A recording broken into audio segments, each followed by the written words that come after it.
क्या बात है जियो मुन्ना जियो, बहुत अच्छे क्या बात है। ओ हो जिया सुधा जिया।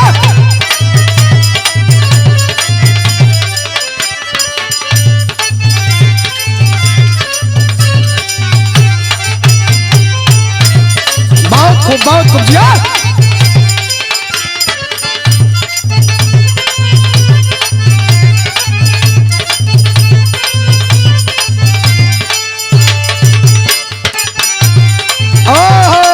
बहुत अच्छे जिया।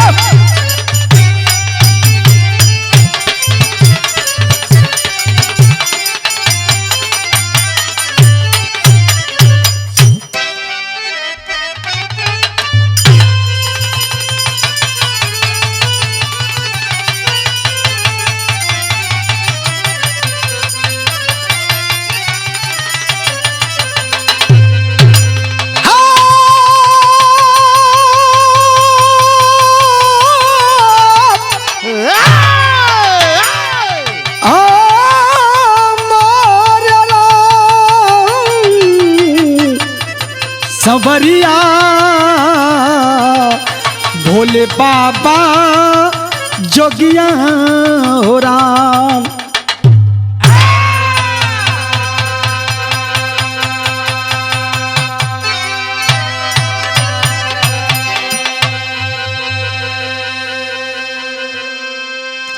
अच्छा बाबू, बड़ा इंतजार के बाद आज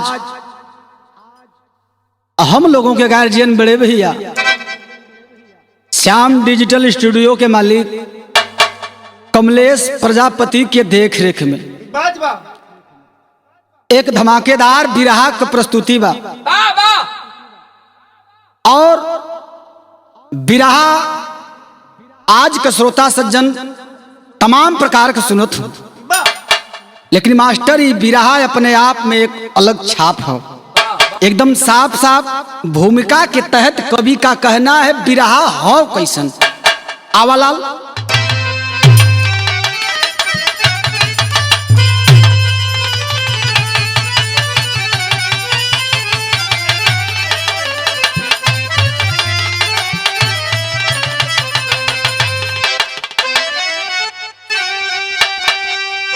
जब जिगर में मोहब्बत हो स्वार्थ नहीं, जग में पहचान खुद उसको मिल जाती है। इश्क अंधा बनाता दिखाता नहीं, रिश्ते नातों की बुनियाद हिल जाती है। करनी से मिलती मंजिल और किस्मत भी साथी, खा लिए हो नमक तो करो ना गद्दारी। आर्या से हरिपाल हरि ने बनाया,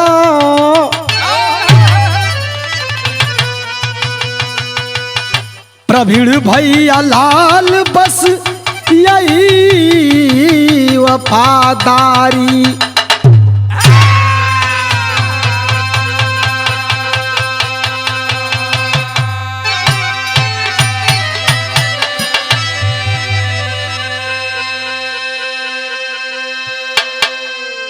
हरिया से हरिपाल हरि ने बनाया, प्रवीण भैया लाल बस यही वफादारी।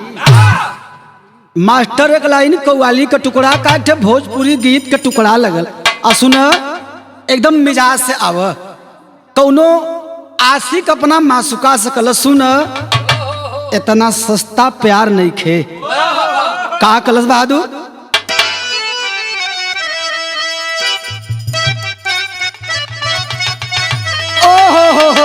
यह कहलो कि ऐसे कैसे हो जाई, अरे ऐसे कैसे हो जाई, मोहब्बत के सौदा हो, ऐसे कैसे हो जाई मोहब्बत के सौदा हो। क्या बात है?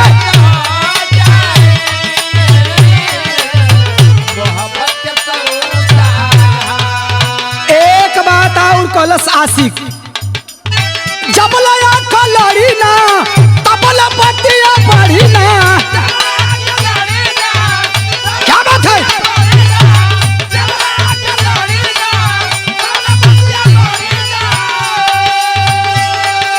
अरे जब लया कलड़ी ना तबल बतिया पढ़ी ना, जब लया कलड़ी ना तबल बतिया पढ़ी ना, टूट के बिखरी जाई, टूट के बिखरी जाई प्यार के धरोधा।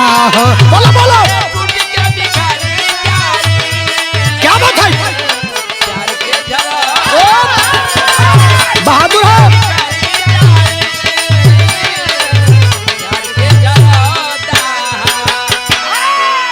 ई तक गीत रहल भैया, लेकिन बिरहा के सुने वाले भैया लोगन से हम बतावत हैं, कवि जी कितनी सुघर लाइन लिखना, गौर करे वाली बात लिखना। का लिखना मुन्ना?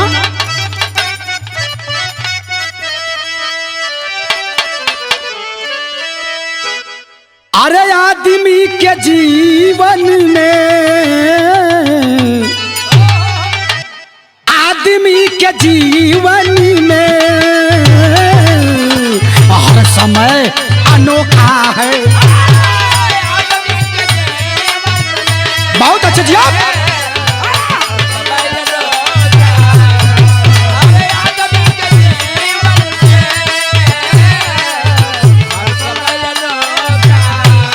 काहे अनोखा हो?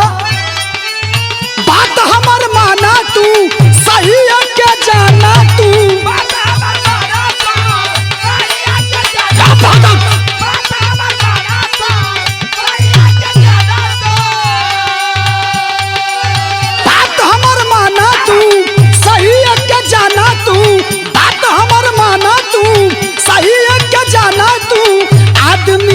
आदमी से, आदमी को आदमी से हर कदम पे धोखा है। बोलो बोलो, क्या बात है?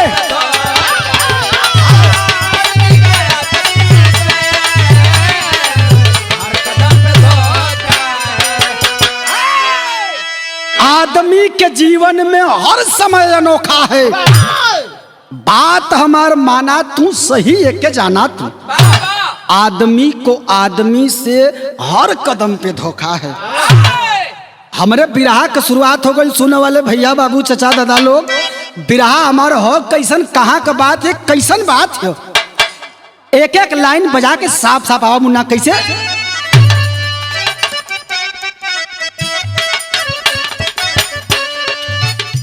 महिमा मान महिपाल मगध नरेश की, करती बखान भूप का जनता स्वदेश की। सजा रहा दरबार राजा प्रश्न सुनाए, कमी कहीं पर कोई तो आके बतलाए। वीरान देश से आया हूँ राजा तेरी नगरी, रोटी की जुगत में हूँ कोई दे दो नौकरी। परिचय पूछा मंत्री जी मैं गरीब ढेर हूँ, हरिया है मेरा नाम जात का गड़े रहूं।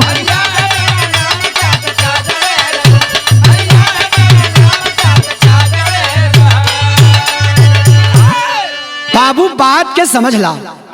मगध देश का राजा जौना राजा का नाम महिपाल बतावल गए। राजा महिपाल के राज से, उनके ताज से, उनके कार्य से उनके राज्य के लोग इतना खुश, इतना खुश, इतना खुश। आए दिन राजा की उम्र की दुआ भगवान से मानते थे। अब भगवान हमनियों का उम्र हमन के राजा के लग जाओ। ऐसे आए दिन राजा जब अपने राज पे, अपने मंच पे, राज सिंहासन पे विराजमान होते थे तो अपने पूरी प्रजा के सामने उनका यही प्रश्न हुआ करता था कि क्या मेरे राज में कोई ऐसा व्यक्ति तो नहीं जिसे किसी प्रकार का कोई दुख हो। एक स्वर में सबका हाथ उठ जाता था, नहीं राजा नहीं, हम लोग बहुत संपन्न हैं, बहुत सुखी हैं। भैया सवेरे का बात हो, राजा का रोज वाला वही सवाल हो चला कि हमारे राज्य में कोई ऐसा व्यक्ति तो नहीं जिसे किसी प्रकार का कोई दुख हो। सब तो कलश की नहीं राजा नहीं, हमन को बड़ा कुशल बनी जा। लेकिन पीछे से एक हाथ उठा, राजा की निगाहें पहुंच गई, बुला लाओ मुसाफिर को। राजा के सामने जब मुसाफिर को पकड़ कर ले जाया गया तो राजा पूछ पड़े, क्या नाम है, क्या परेशानी है, क्या दिक्कत है। कलश के हाथ जोड़ के हरिया कलश की, ए राजा, हम दूसरे राज्य का सताया हुआ, प्रताड़ित किया हुआ इंसान हूं। आपके राज्य में, आपके राज्य की प्रशंसा को सुनकर, आपके बड़ाई को सुनकर के आपके राज्य में आया हूं और मुझे यहीं आप शरण दे दो। हंसने लगे मंत्री, पूछना तोहार नाम कहा। कल कि ये सरकार, हमार बाबू माई हमारा नाम बड़ा प्यार से हरिया रख दिलन। राजा तब हंसे लगल, कहना कि आय हरिया, मान लो मैं तुमको अपने राज्य में आज से शरण दे दिया, मेरे यहाँ रहकर तुम मेरे लिए क्या करोगे। कल ये सरकार, हम जात का गणेर है, भेड़ बकरी चरावल हमार कर्म हो। आपके राज्य का जितना भेड़ बकरी हुई काल से हम चराई।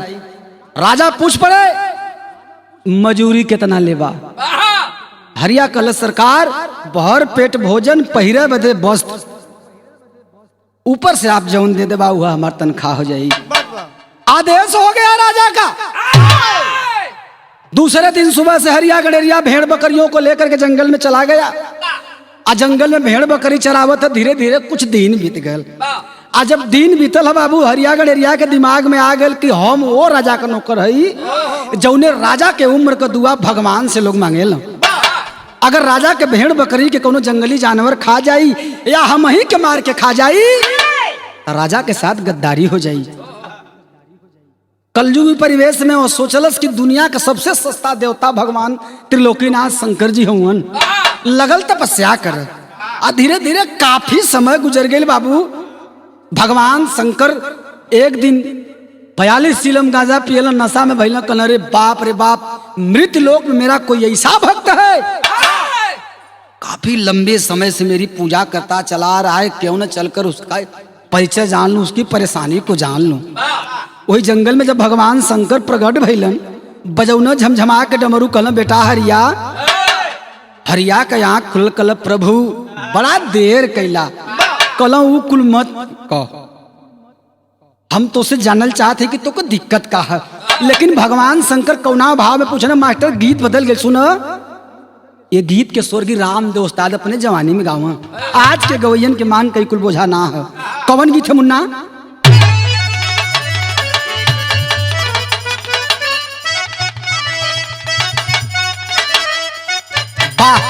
वह गीत है कि हमारे बलमू, अरे हमार बलमू रात को नैला,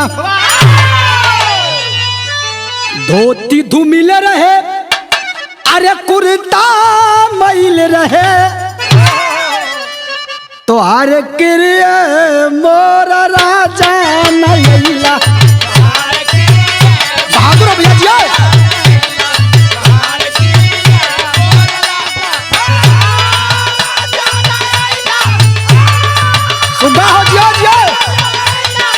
राजा नैला, तोहार क्रिय मोर राजा नैला।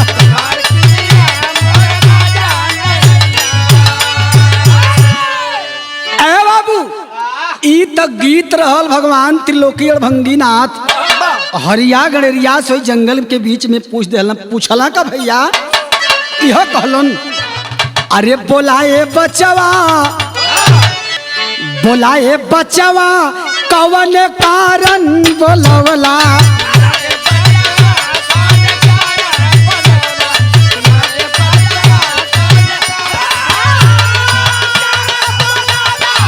कारण बोलवला, अरे कारण बोलवला, बोला ए बचवा।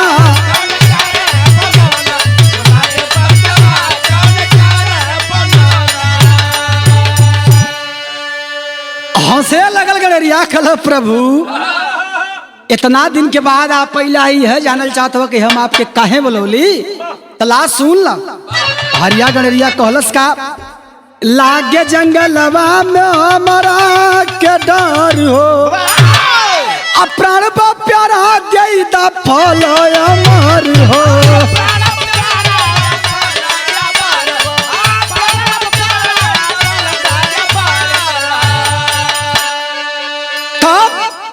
डमरू बजा के, अरे डमरू बजा के मस्त बोले भोला, बोला ये बचवा कवने कारण बोलवला।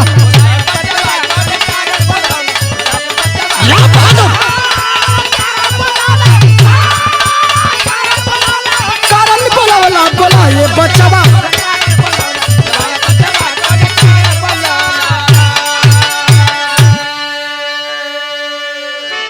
हरिया गड़रिया कहल प्रभु आप हमारा अगर परेशानी जानल चाहत हुआ तो हमके आप अमर फल दे दा। भक्त के वशीभूत भगवान त्रिलोकीनाथ शंकर जी एवं मस्त बोल दिया अमर फल हरिया के हाथे पर रखल अपने झोली से निकाल के कर ले बेटा खा ले बाए के अमर हो जाइबा। हरिया गड़रिया आज बड़ा खुश बा भैया अमर फल लेके धैलस खलिकता में भगवान के पहलगी कैल कल प्रभु अब टाइम हमार हो गई भेड़ बकरी लेके राज दरबार की ओर चले भेड़ बकरी लेके हरिया गड़रिया चल भगवान शंकर अपन कैलाश पर्वत का रास्ता पकड़लन। लेकिन बात बिरहा पे आप लोगों ने गौर करा हरिया गड़रिया राज दरबार में जब अमर फल लेके पहुंचल शाम हो गई भेड़ बकरी के बनहलस ओकरे बाद भोजन पानी कई के सुतल खटिया पर सूत के सोचता कि अमर फलवा के खाई कि न खाई खाई कि न खाई। यह सोचे में बाबू 3 बज गए। भोर के टाइम हरिया गड़रिया के दिमाग में एक बात घर कह गई ये रे बाप जौने राजा के राज्य का लोग उनके उम्र का दुआ भगवान से मांगे ला हमहू तो वही राजा के नौकर हई हमहू तो वही राज्य में शरण पौले है न काहे न ये अमर फल के हम राजा के दे देती। ए बाबू सबेर हो गया सबेर का जब घड़ी 10 बजौलस बाबू राज दरबार लगा है। राजा स्नान ध्यान करके भोजन पानी लेके जब राज सिंहासन पर पहुंचलन हरिया गड़रिया देखलस जाय के राजा के सामने हाथ जोड़ के खड़ा भैल। राजा कहल का हो पाल जी भयाज भेड़ बकरी न चराव गईला भैया कोनो दिक्कत हो। कलश ए सरकार कोनो दिक्कत ना है आपसे कुछ कहल चाहते राजा कहल तो कहो कल ये साहब तनी से आप सिंहासन से उठा हमारे आप कई प्राइवेट बात है। राजा के 5 कदम दूरे ले जाए के राजा के कान में धीरे धीरे कहता कहत मास्टर गीत बदल गए सुना इकुल गीत 40 साल पहले का मुन्ना लेकिन देखा आजो में कितना लसक कसक है कैसे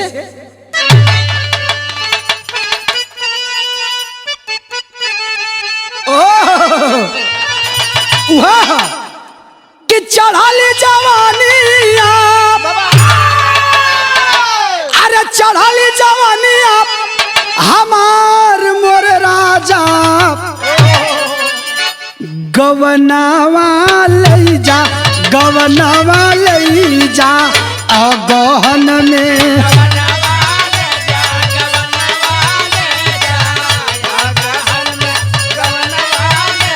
जियो जियो भादो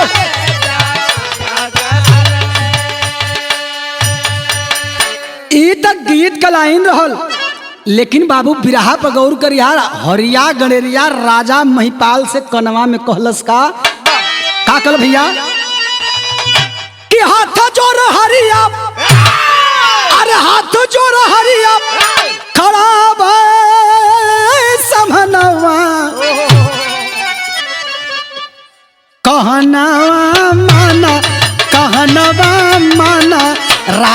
जी हो।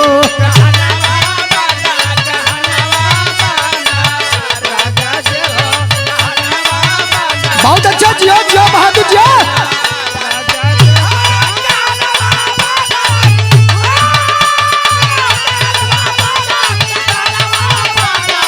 कहनवा माना राजा जी हो।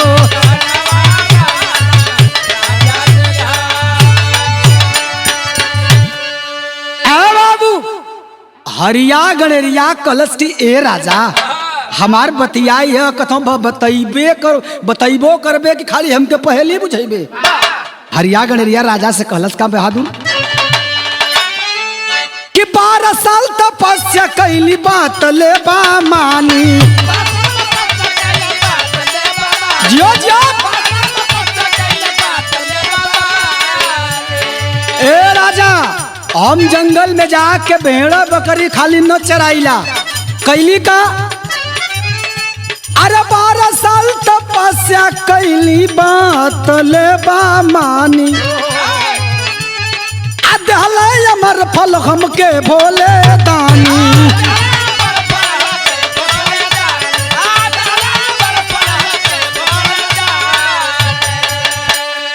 कि खाला अमर कीर्ति होई। अरे खाला अमर कीर्ति होई तोहर जग जगनवा कहनवा माना राजा जी हो।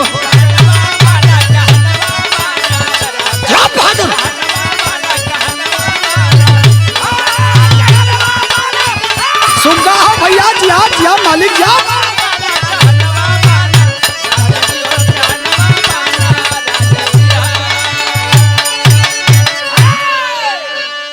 बाबू राजा के जब इतनी बात दिमाग में गई कि अरे बाप रे बाप मेरे राज्य का एक गणेरिया मेरा नौकर भगवान शंकर की तपस्या करके अमर फल लाया। तो राजा अपने स्वामी अपने राजा को दे रहा है कि राजा के तू ल खा ल तोहार जिंदगी अमर हो जाई तोहार जीवन अमर हो जाई। राज ताज ऐसा है खुशहाल बरकरार रही। क्या सोच है मेरे नौकर की। राजा खुशी में फूले नहीं समा रहे हैं बाबू। अमर फल लेकर के गणेरिया के विदाई दिल। गणेरिया भेड़ बकरी लेके रोज की तरह रोज फिर जंगल में गयल और धीरे धीरे शाम हो गई बाबू। आज जब शाम भई तब प्रमाण मिला बाबू की राजा के 3 रानी। आज राजा का भाजा तीसर की ओर है जौन सबसे छुटकी है। रात का 11 बजे राजा जब अपने रानी के सैन्य कक्ष में पहुंचलन रानी के बड़ा प्यार से अपने पजरे बुलाए के बैठा के सुहरावत हूँ। रानी के समझावत हूँ कुछ बतावत हूँ। लेकिन राजा बतावत का हम समझावत का हम गीत फिर लग गई बाबू। कौन गीत है।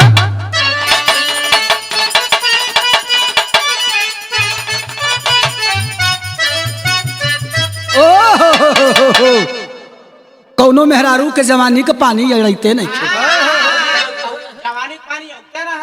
अड़ते नहीं तो हर सुनले के जो मशीन है तन कमजोर हो गई है। फोन लगा के कहलस का यह कहलस कि चढ़ाली जवानी मोरी। अरे चढ़ाली जवानी मोरी माटी में मिलावता मुआवता। अरे मुआवता अब ही आयल ना फूकवना तरसावता।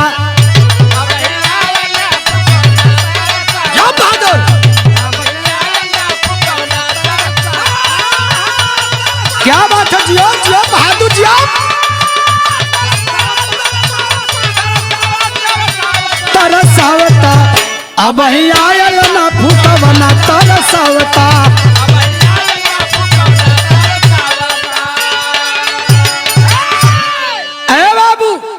तक गीत कलाइन रह लेकिन राजा अपने रानी के पजरे बैठाई के आ सुहराई है बात कलेंगे। ए रानी हमरे 3 रानियन में सबसे कम उम्र का तू है सबसे ज्यादा पढ़ल लिखल समझदार भी तू है।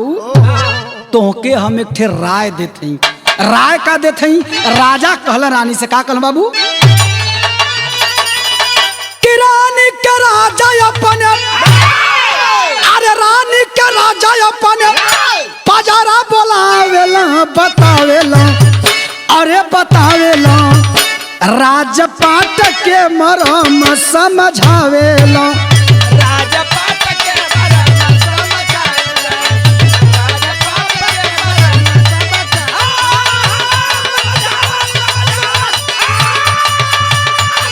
बहादुर हो जी आप बहादुर समझावेला राजपाट के मरम समझावेला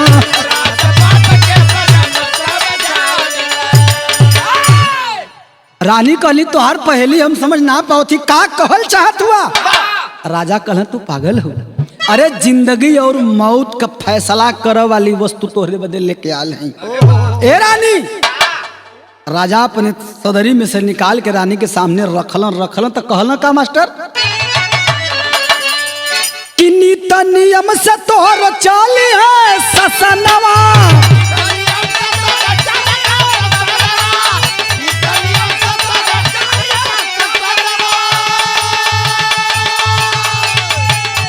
कीर्ति चहुओर होई धरती गगनवा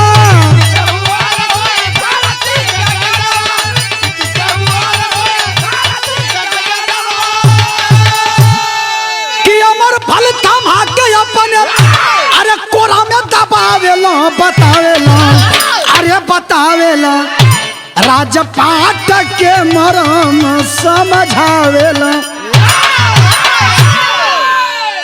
ए बाबू राजा रानी के वह अमर फल हाथे में रख देना कहने ला रानी कहली राजा ई का हो कहले जिंदगी और मौत का फैसला करे वाली दवाई है ला के खा ला अगर तू खा लेबू तो हमके 100 में 100 विश्वास है कि तू अमर हो जाबू अमर हो जाबू तो एक बात का और विश्वास है कि हमार राज ताज हमार प्रजा जैसे आज खुशहाल है आओ वाले दिन में तोहरे कार्य क्षेत्र से लोग उतने खुश रही हैं ए बाबू रानी अमर फल तो हाथे में लहली और राजा के नींद लगत है राजा सूत गए न रानी के नींद लगत ना है सोचत है रानी और सोचत सोचत रानी के 3 बज गए जब भोर में तो रानी सोचली का बात सोच के अपने मन में एक विचार कैली विचार का कैली बहादुर टेरी लग गई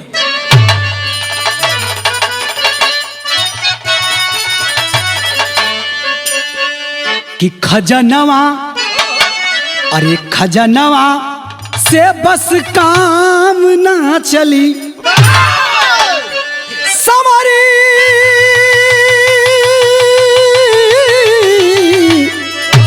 कि खजनवा से बस काम ना चली अरे मंत्री बगैर सोई कैसे सिंहासनवा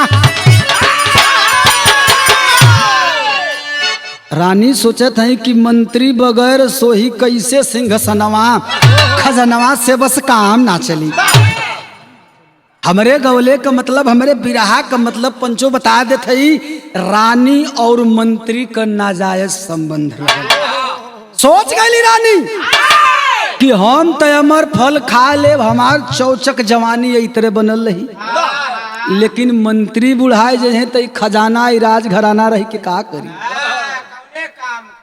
सुबह हो गई बाबू रानी अमर फल धई के सोचत है कि एक खाई कैसे ए बाबू पूरा दिन गुजर गया जब दिन गुजर गया तो आज राजा का भाजा दूसर की रानी और है जौन छोटकी रानी है आज फ्री है अमर फल लेके सोचत है कि करी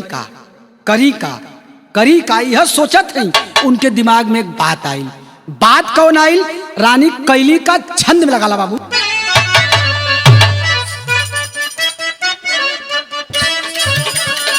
रानी यह सोचत है का रानी लेके अमर फलवा अली अपने रंग महल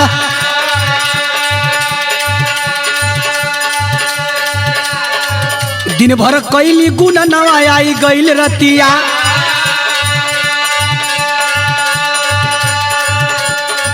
इश्क में जरा परवाना मंत्री रानी का दीवाना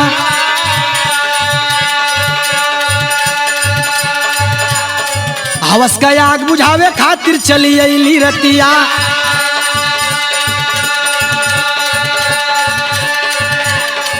भैली भविष्य का फिकरिया आधी याद में उमरिया।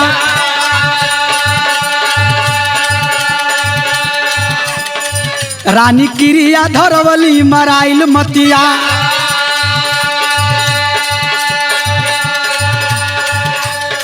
देख के मंत्री के अमर फलवा चूमिल हनी बोरे गलवा भारी धोखा विश्वास में करेले घटिया।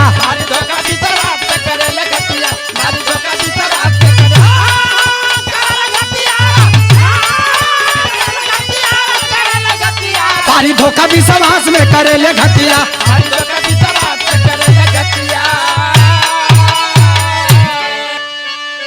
बाबू रानी अमर फल के ले के सोचत है आ सोच ही में ओकर दिमाग काम कर गए।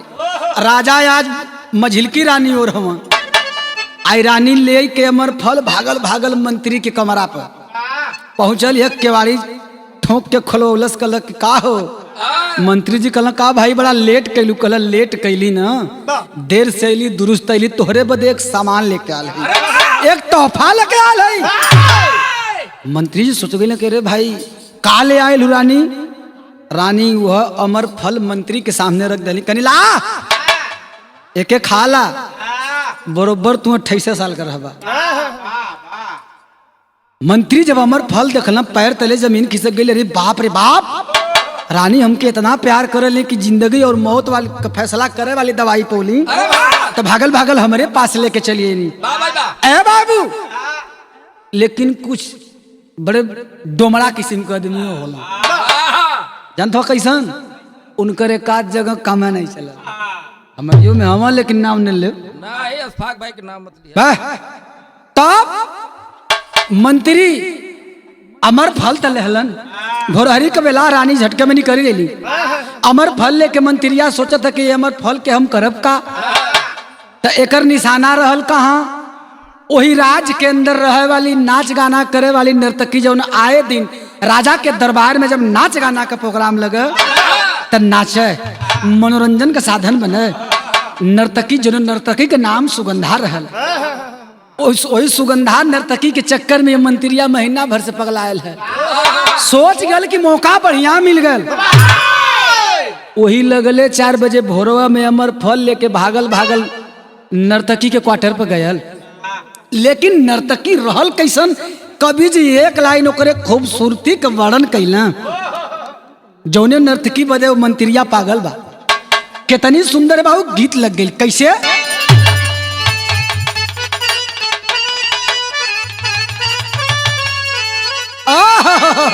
वह गीत के गवाना करा के पिया घर बैठवला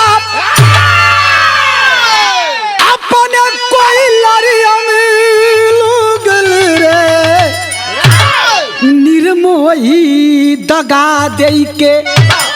अरे निर्मोही दगा दे के भागल रे निर्मोही।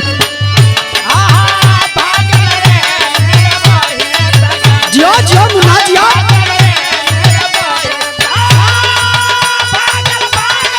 क्या बात है जियो भागल भागल रे निर्मोही दगा दे के।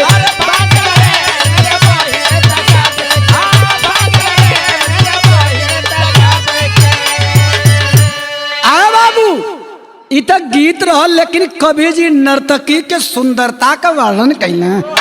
राज में जब नाच गाना का प्रोग्राम लगे गुलाब भाई अब पहिर के झलका हुआ साड़ी जब एक बेर कमर फेरे न तो जैसे लगे मैं राज में भूचाल न आ गई। लेकिन कवि जी लिखल है का छम छम बजा के गोरी हो जनिया अरे छतियों पे बिजुली गिरावे हो अपने घुघरू पर सबके कि अपने घुघरू पर सबके नचावे हो अपने घुघरू पर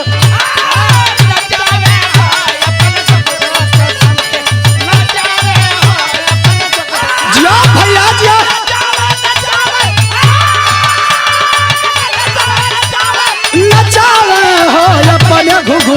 सबके।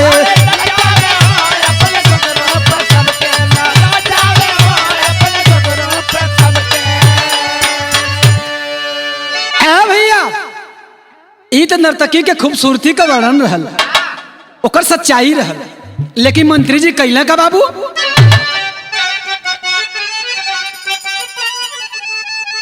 कि सुगंधा के प्यार में मंत्री जी लो भैला। क्या बात है?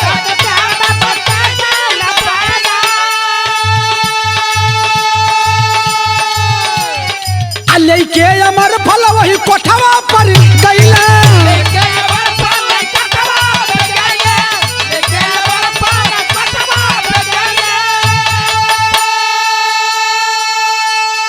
अमर फल लेके भागल भागल वही कोठा पर गयल हम। कहला ये सुगंधा तू हमारे ठे चीज चोरा के लेके चली आई हो। कहला हे मंत्री जी हमन का चोर नहीं, कहलस तू बात ना समझला। मंत्रिया कहला का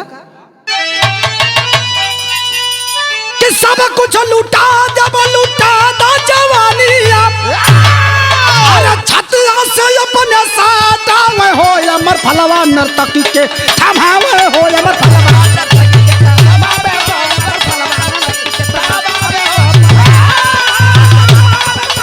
जा भैया जा अमर फलवा नर्तकी के।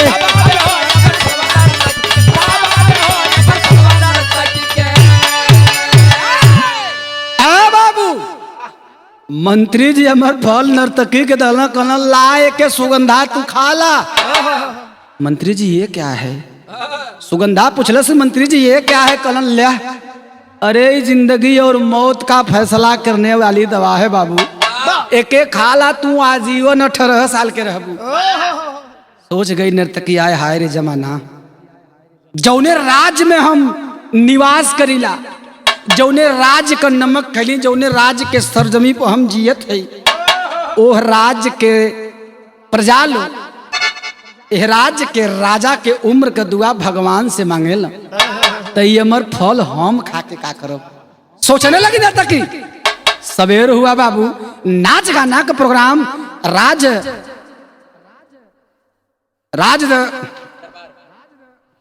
राज दरबार में लग गया बाबू। नाच गाना होत है। जब नाच गाना खत्म भल नर्तकी सुगंधा धीरे धीरे राजा के करीब पहुंचल। कहला ए राजा, कहला का भल सुगंधा? अरे पैसा वैसा तुमको मिला के यही? कहला सरकार सब कुछ मिल गया, आपसे हमें कुछ कहे के है। राजा पूछ पड़े क्या कहना है? वह नर्तकी सुगंधा राजा के करीब जा करके अपनी बात कही। कहलस का बाबू पहपट लगाला।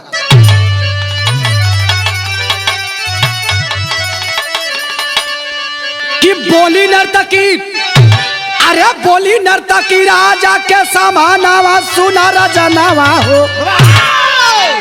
जग में जे कर पैसा बाय सजनावा सुना रजनावा हो।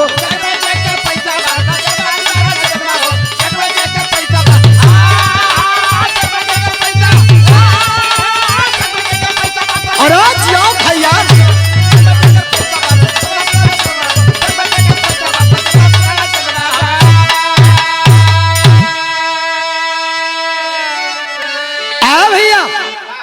राजा समझ ना पोलो कर नर्तकी क्या कह रही हो?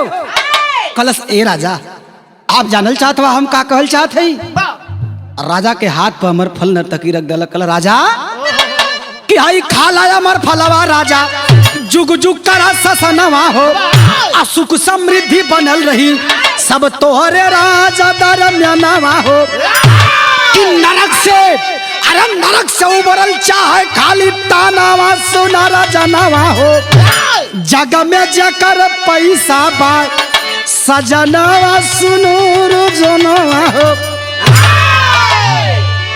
ए बाबू, रानी नर्तकी राजा के हाथ में अमर फल रख दलस। कल राजा लाया पे के खाला, आपके उम्र का दुआ है, आपके राज्य के लोग आपको प्रजा मांगे ले। तो हमरे पास ये अमर फल रहा, हम सोचली आपके दे दे, आप खा ले बा अमर हो जाइबा। तई राज ताज ऐसे ही बरकरार बनल रही। आए बाबू, राजा के जब हाथ में अमर फल नर्तकी रखलस, राजा के पैर तले जमीन खिसक गई। अरे बाप रे बाप, यह अमर फल तो मुझे हरिया गणेरिया दिया और मैं अपनी रानी को दिया, तो नर्तकी के पास यह अमर फल कैसे पहुंच गया? राजा सोचा लगने करी का, नर्तकी से सवाल कैला। नर्तकी सवाल करत का भाव आल्हा में लगला। कैसे भैया?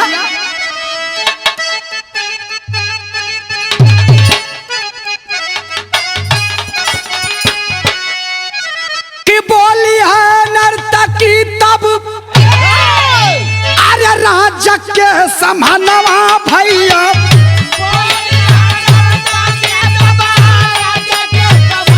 क्या बात है?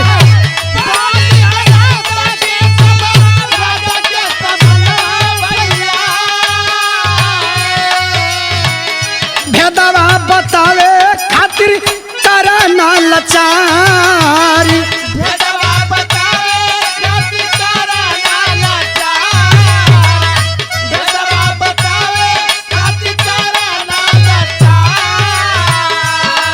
ए राजा, हमें मजबूर मत करा राजा। आप ही जानल चाहत हुआ कि अमर फल कहाँ से मिलल, हमसे यह मत पूछा राजा। लेकिन क्रोधित भइल राजा तो कह राजा साफ साफ बतिया बता द सुगंधा।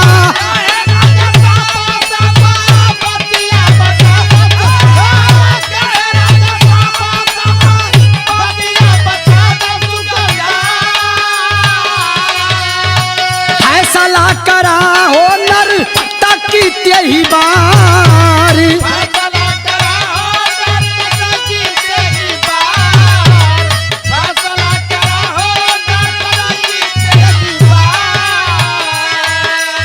राजा के बार बार टार्चर करने के बाद नर्तकी टूट गई। टूट करके कहने क्या लगी? अरे होई के लाचार नर्तकी भेदवा बतावे लगली।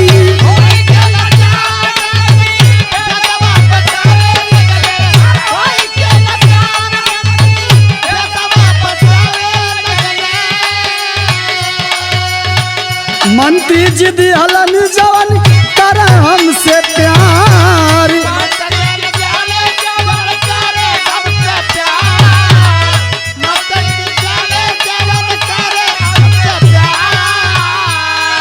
ए बाबू, नर्तकी कलश की आए राजा, आप यही जानना चाहते हैं न कि अमर फल मुझको कहां से मिला?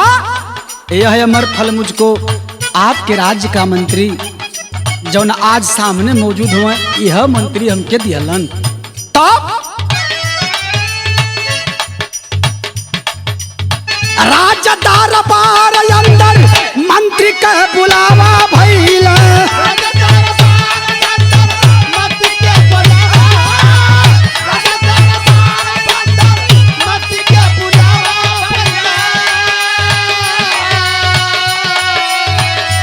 राजा देख लिया मंत्री को कि बुला लाइए मेरे सामने। तब राजा दरबार अंदर मंत्री कहे बुलावा भइल।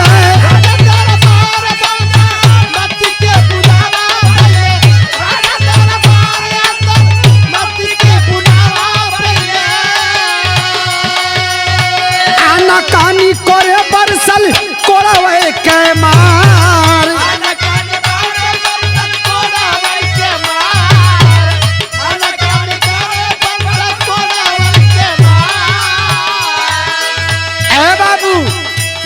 धाए जब मंत्री के पीठ पे कोड़ा चले लगल तो हम बताइला बाबू की मार से भूत भागेला।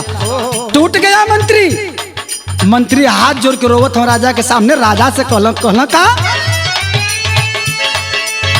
कहे मंत्री साफ साफ सुनिला बचनिया राजा।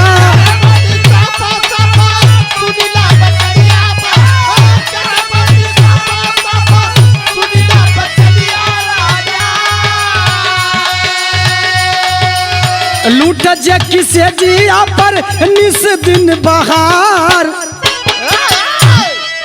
ऐ बाबू, टूट गया वह मंत्री। कहा अरे राजा, अब कोड़ा हमारे शरीर पर मत चलवावा। आप ही जानल चाहत हुआ कि अमर फल हमके कहाँ मिलल? आपके छोटकी रानी से हमार नाजायज संबंध बा राजा, और ई अमर फल ले आए के आपका छोटकी रानी हमके दहली कहली मंत्री जिला खाला और हम ले जाके रानी नर्तकी सुगंधा के दे दिली। राजा के पैर तले जमीन खिसक गई, झरझर झरझर रोवत हुआ भरल दरबार में। अरे बाप रे बाप, यह अमर फल मुझको मेरा हरिया गणेरिया दिया जो मेरा नौकर है, इसको मैं अपने प्राणों से प्यारी अपनी रानी को दिया, जिसको अपने परिवार का सबसे जिम्मेदार वफादार व्यक्ति समझता था, लेकिन मेरे पीठ पीछे धोखा कर गई। ए बाबू, कैसे राज में अपने राज्य के लोगन के सामने आंख शकल दिखाई भमो भैया। राजा रोवे लगन, प्रजा खड़ा हो गई। राजा एकदम रोवा मत, परिवार का बात है, घर का बात है, ये बात राज से बहरे ना जाए। राजा कहलन, ना भैया ना, इतना लोग हमारे उम्र का दुआ भगवान से मांगेला, कैसे हम आप लोगों के सामने अपन चेहरा दिखाई भो भैया। राजा रोवे लगल, इतना में हरिया गड़ेरिया आए गल, राजा को पैर छान ले कलस। ए राजा आप रोवा मत, मैं झगड़ा का जड़, मैं फसाद की जड़ मैं हूँ राजा। अमर फल न आपके लिया के दहले होती, तो इतना बड़ा कांड भयल होता। कल नहीं रे हरिया नहीं, तू तो मेरी आंखें खोल दिया रे हरिया। शायद अगर तेरा अमर फल न होता तो यह मेरे घर का भेद मुझको नहीं मिल पाता। राजा रोवे लगल, रोए के एक फैसला लेते हूँ अपने प्रजा के सामने। वो फैसला राजा महिपाल लेत का हूँ भैया। बिरहा में खड़ी का भाव लिखा गल का, इलाहाबादी लगा के आजा मुन्ना। कैसे?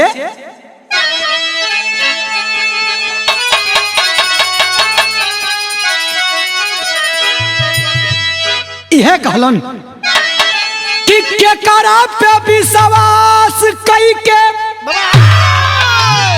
बोला राज गम चलाई वो राजा महिपाल, बाबू राजा महिपाल आपन फैसला सुनाई हो राजा महिपाल।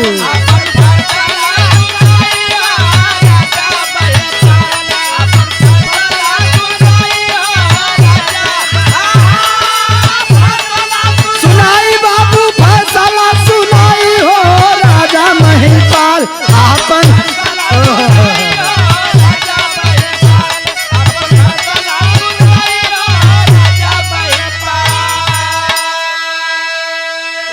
राजा कहलन कि केकरे पर विश्वास कई के हमें तनी बड़ी जागीर क मलिकाना करी हो भैया लोग। झरझर झरझर राजा रोवत हो, प्रजा घेरले, ना राजा ना, घर का बात है, कहलन कुछ ना। एक बताओ राजा कहलन बाबू कि निस्वार्थी देश भक्ति अरे बाटू हो सुगंधा, आ मंत्री औरी रानी के नियत बाटी गंदा।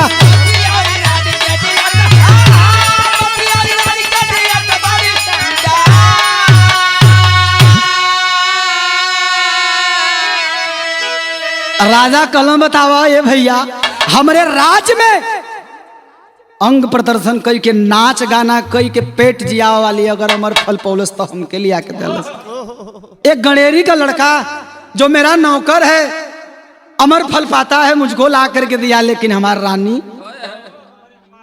कि निस्वार्थी देश भक्ति अब बाटू हो सुगंधा, अब मंत्री और रानी के नियत बाटी गंदा।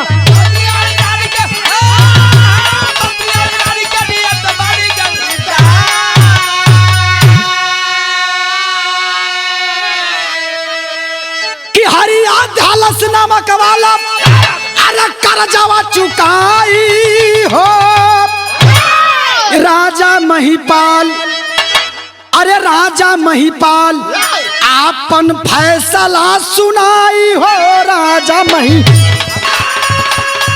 अरे जिया भैया जिया, क्या बात है।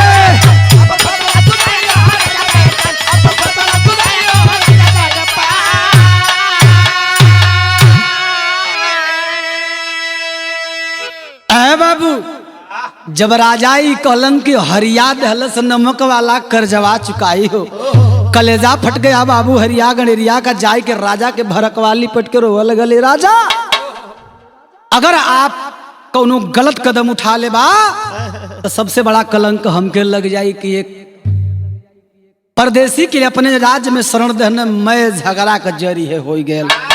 राजा ऐसा कुछ मत करा। कल नहीं रे पगला, तू तो मेरी आंखें खोल दिया। राजा एक बात हरिया गणरिया के सामने हाथ जोड़ के रोवत हो रो कहला का कहना बाबू बदल सौरव डहरिया बतौले जा।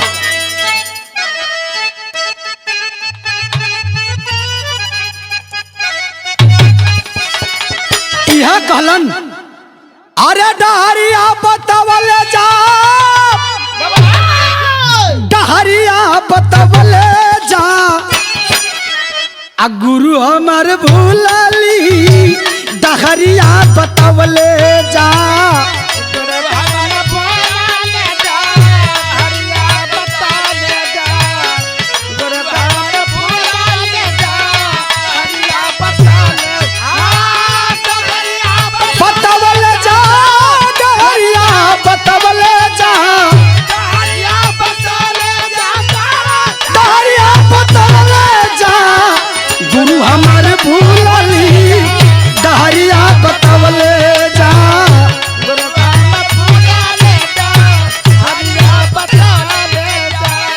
एक बात और कहलन राजा हरिया गणेरिया से का, गुरु के चरनिया में अमृत का धार बा,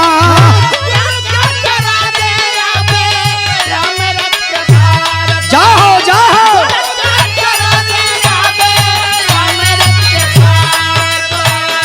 तोरे चरण में गुरुजी चलवा तोहार बा।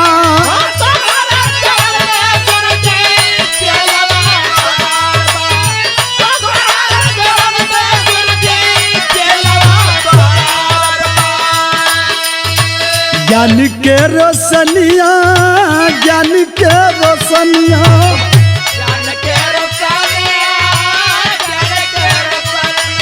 बहुत अच्छा जिया भैया जिया।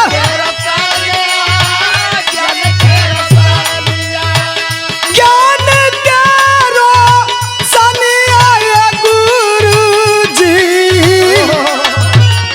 ज्ञान के रोशनिया गुरुजी, जिंदगी के हमारे बाटे आधार।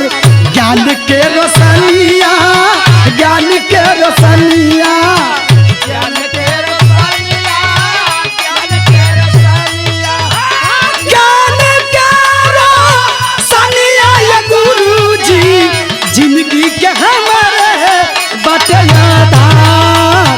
ज्ञान के रोशनिया, ज्ञान के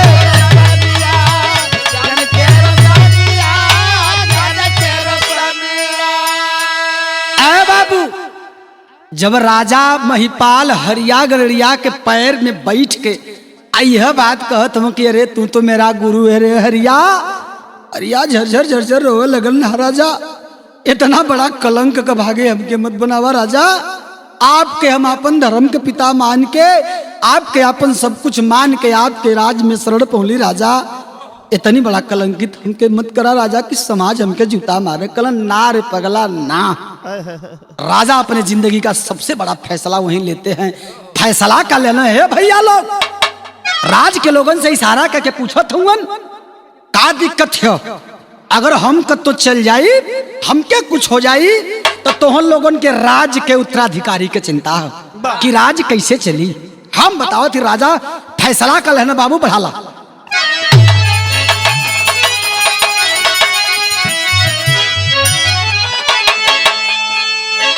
किरानी और मंत्री के बाबू मिलल जहल खनवा, असरंगी उठा के राजा चलन बिया बनावा।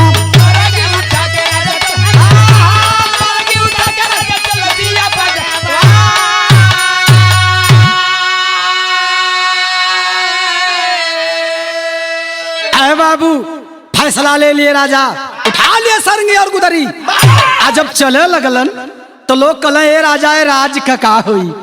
तब राजा कहला का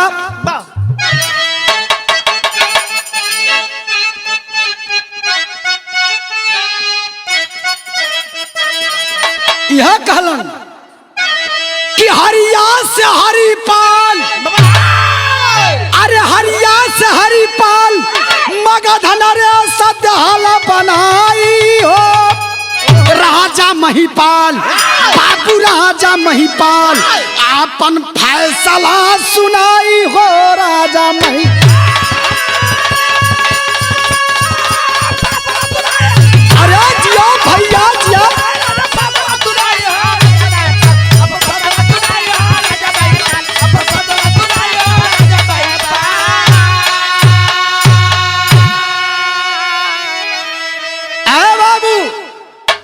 राजा अपने राज के लोगन के सामने, अपने प्रजा के सामने हरिया का हाथ पकड़ के खड़ा कर दहलन।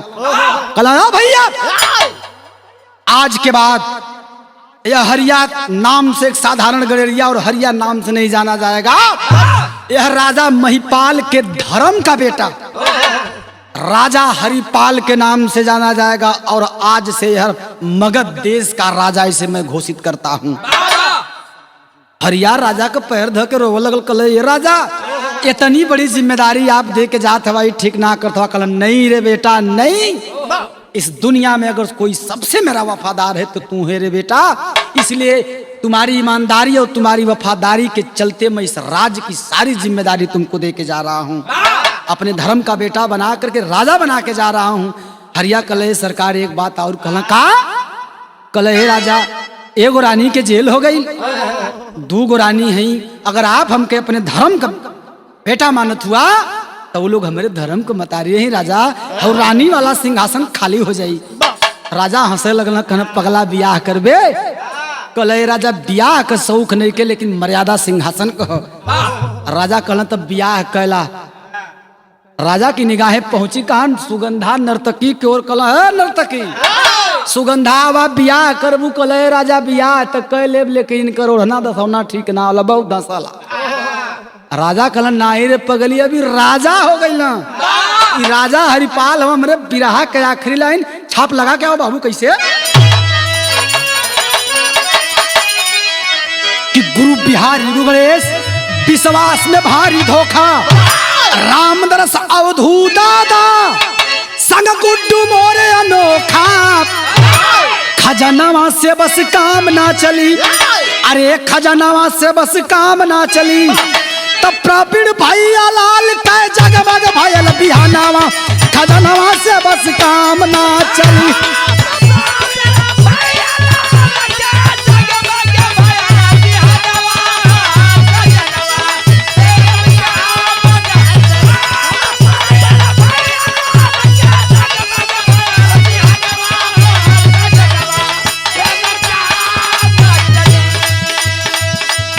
हीरा चले अंड के बंद जंग पर बांध पगड़ी।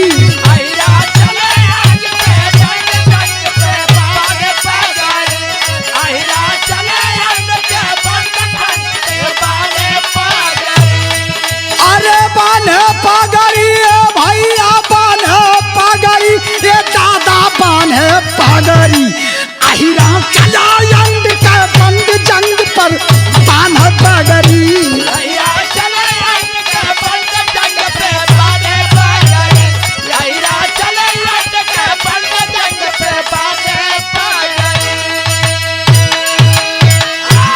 बहुत बहुत धन्यवाद साथियों।